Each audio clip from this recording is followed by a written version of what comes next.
All right, this video is the first of two videos that are reviewing the ideas of supply and demand. So this first video is just kind of an overview. The second video will look at some of the shifters of supply and demand a little bit deeper.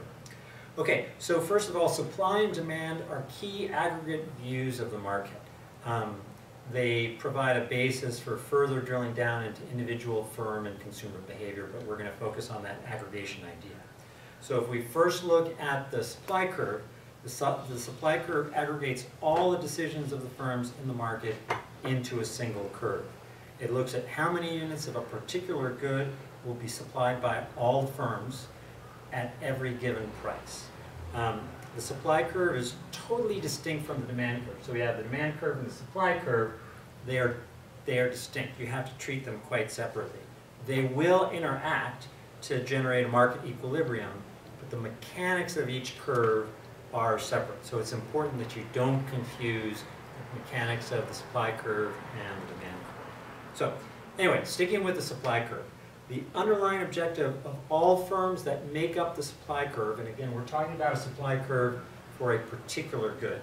So all the underlying objective of all the firms that make up the supply curve is profit maximizations. Firm base all their individual decisions, their decisions of how much to produce, based on what's the level of output that will maximize their profit, based on their technology, based on the cost of the prices, the factors of production, etc.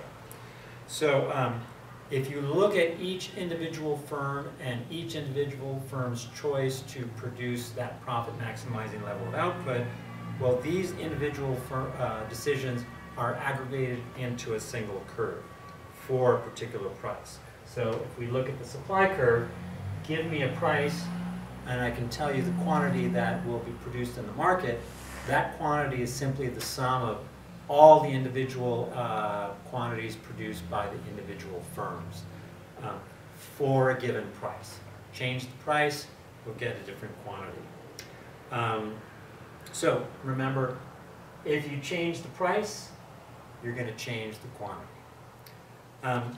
The only thing that causes a movement along the supply curve is a change in price. Any other factors that impact supply other than price will actually cause a shift in the supply curve. So that's a movement to the right or to the left. It's important to distinguish between movements along, the impact of simply a change in price, versus shifts in the supply curve, those factors which alter the response of the firms in the market. So if we look at the shifters, so we're talking about what cause the factors other than price that cause a change in that supply curve, we have 5 shifters. So the 5 shifters are technology, prices of the factors of production, supplier expectations, number of sellers, and returns from alternative activities available to the firms. So any change in those 5 factors will actually move that supply curve either to the left or to the right, depending on the nature of the story or the nature of the change in those factors. Okay, so that takes care of the supply curve. Next is the demand curve.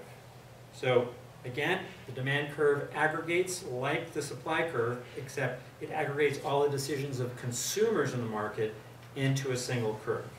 It looks at how many units of a particular market good will be demanded by all consumers at a given price. So again, we're looking at a given price and looking at what's the quantity demanded at that given price. If you change the price, you change the quantity demanded. Again, I'll reinforce the idea of the demand curve and its mechanics are totally separate from the supply curve and its mechanics. So again, I'll just tell you, don't confuse the two. Make sure you're keeping your supply stories separate from your demand stories. So again, the underlying objective of all consumers, again, there was an underlying objective for firms. Now we're talking about the underlying objectives of all consumers that make up this demand curve is utility or satisfaction maximization subject to some sort of income constraint. Okay? So individual consumers decide how much of a good to purchase at a given price based on essentially what will make them happiest and also what they can afford. So these individual decisions are aggregated at a particular price, and that gives you the demand curve.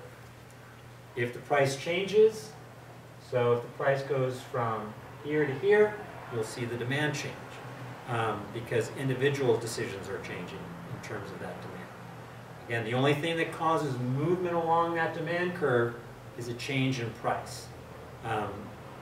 So anything other than a price change, these other factors will cause the demand curve to shift to the right or to the left. Okay? So again, it's important to distinguish between movements along the demand curve and shifts of the demand curve. So let's go through the shifts of the demand curve. There are 6. The shifters of demand are preferences, prices of related goods and services, that's substitutes and complements, income, demographic characteristics, and buyer expectations. So these buyer expectations are the expectations of price changes leading to immediate changes in behaviors before the expected price change actually happens. Okay, so any change in those 6 factors will result in a shift in the demand curve. Okay? So looking at both the curves, we can say that movement along either curve is simply a response to a price change. All those other underlying factors are the same. They have not changed. So that means that, this means that in the situation for producers, the technology remains the same, prices of those things used in production have not changed, etc. We could go down through those supply shifters and say none of those supply shifters have changed.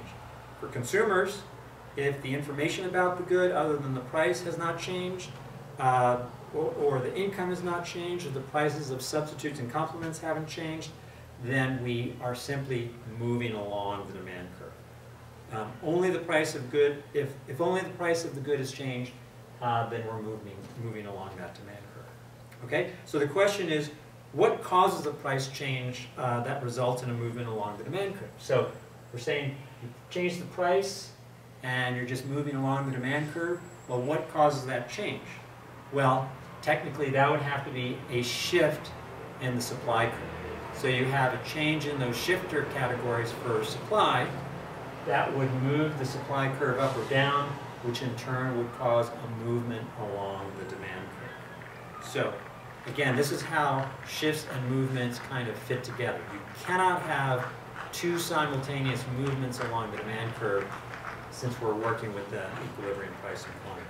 So on the next video, we're going to go through a simple graphical example of movements along those, movements and shifts along the curves.